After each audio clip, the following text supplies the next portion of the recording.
Welcome back to the Buddhist Psychology Podcast. I'm Lisa Dale Miller.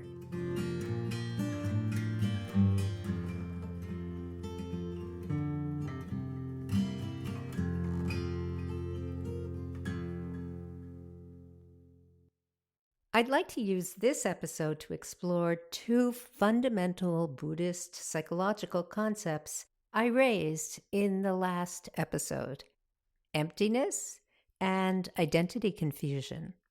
Let's begin with understanding what emptiness signifies in Buddhist psychology and how recognition of it increases cognitive, affective well-being. Most clinicians think of emptiness in the context of a patient reporting feeling empty. When I hear such assertions, I usually inquire about the experience the patient's actually having, which they're calling feeling empty. Is it physical, mental, emotional, social, spiritual? That conversation often facilitates feelings of connectivity for a person suffering with the kinds of disconnection and dissociation that often accompany feeling empty.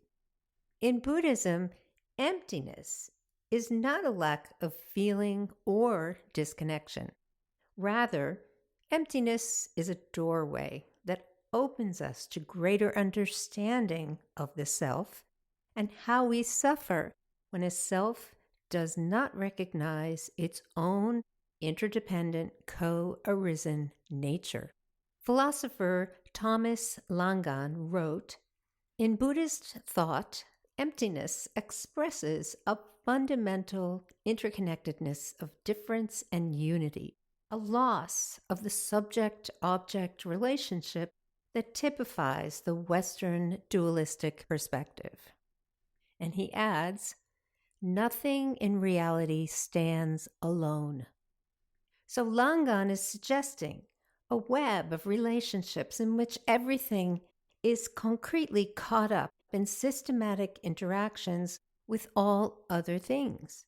So emptiness turns out to signify an underlying interconnectedness that is not contingent on any particular feeling or relationship.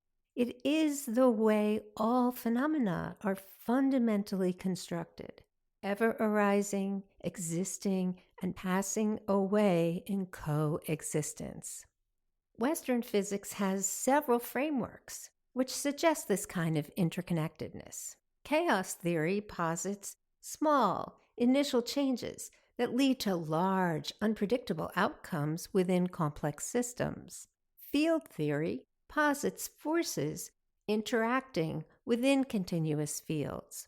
And finally, quantum entanglement posits linked particles influencing correlative state changes regardless of distance.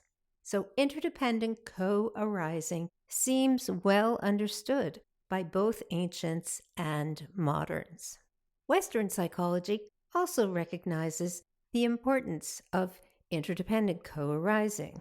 My favorite framing is intersubjectivity.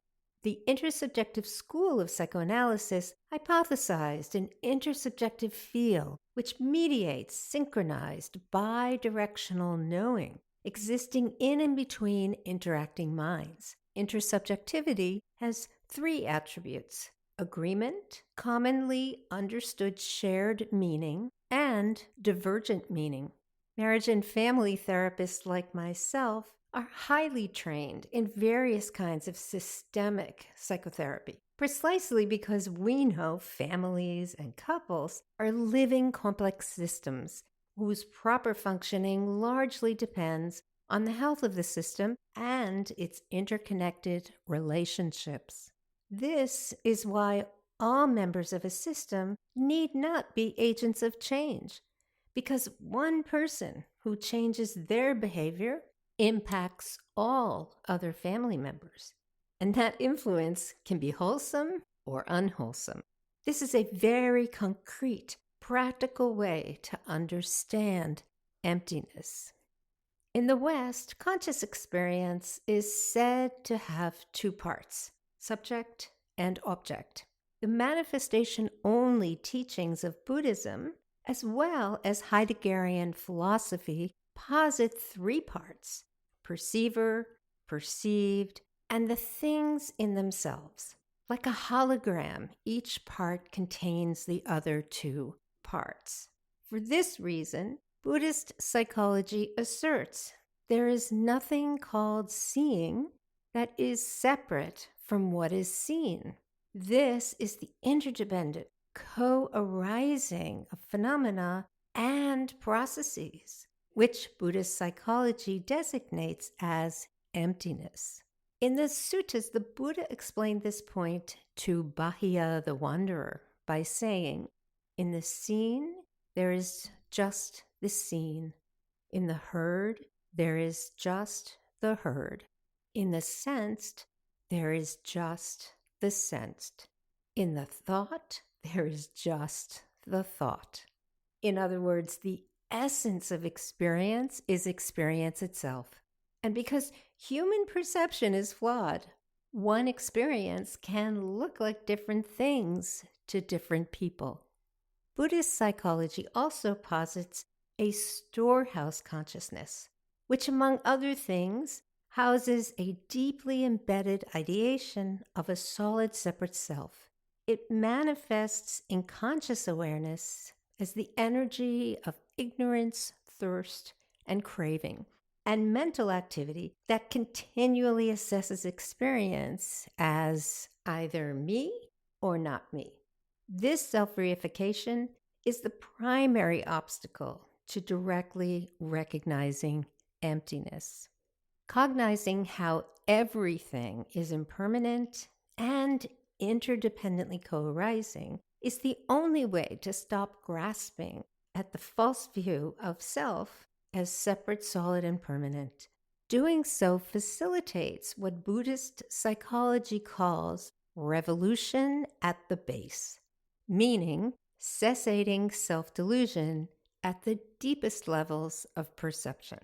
Interestingly, the historical Buddha had a lot to say about identity and identity confusion. There are two ways in which the Buddha used identity to point out how human minds fixate on identity in ways that largely serve to separate us from each other. In this first example, the Buddha correlates identity confusion with thoughts and feelings, which we experience as all we are. He said, "I will teach you the way leading to the origination of identity and the way leading to the cessation of identity." And what is the way leading to the origination of identity? A non-practitioner regards all forms, feelings, perceptions, volitions, and conscious experiences as self. This misapprehension is the basis of false identity and the origination of human suffering. How does one find the way to cessate false identity? A practitioner does not view forms, feelings, perceptions, volitions, and conscious experiences as self. This clear seeing is not self and the way of cessation of human suffering. If you're a clinician, think of what it's like for you when a patient forcefully declares, "I'm so angry," or "I'm so anxious," or "I'm so happy," or "I'm so depressed." What they're really saying is, "This is all I am right now." And that is merely a false view of who they actually are. When I hear someone utter those kinds of statements, I encourage them to restate what they just said in the following way and see how it feels. Anger is here and I can feel it. Anxiety is here and it feels like this. Sadness and low energy are here. And when I meet this experience, this is what shows up. Happiness is here, and I notice how much I crave feeling this way all the time. I hope you can hear the wise relationality in those statements.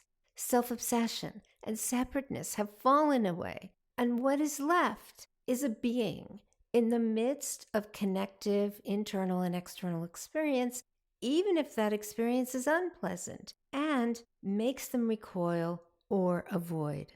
Such reactivity is known as it is, not as some narrative story of a broken me that can never be okay.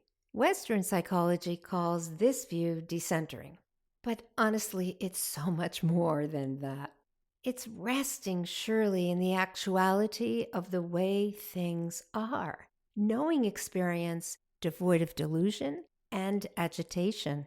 How liberating, how awe-inspiring. This is the connective presencing that is emptiness and not self.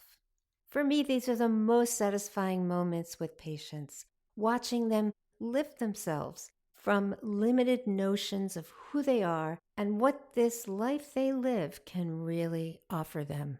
In the second example, the Buddha correlates identity confusion with how human minds get lost in and fixate on views that obstruct direct experience of emptiness. The Buddha said, many different views arise in the world. For example, the cosmos is eternal or not eternal, or finite or infinite. The soul and the body are the same thing, or they are different things. These views come into being when substantialist view exists.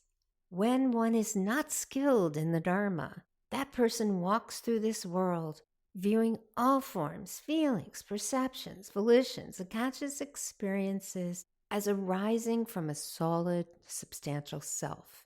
That's how substantialist view comes into being. When one is skilled in the Dharma, that person walks through this world viewing all forms, feelings, perceptions, volitions, and conscious experiences free of identity clinging. That's how substantialist view does not come about. For the Buddha, cutting through all notions of substantial reality is the only way to know ourselves as we truly are, remainderless and devoid of fixation on craving and aversion, hope and fear.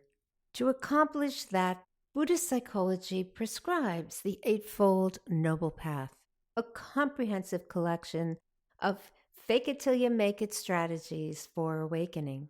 Wise view, wise thought, wise speech, wise action, wise livelihood, wise effort, wise recollecting, and wise concentration.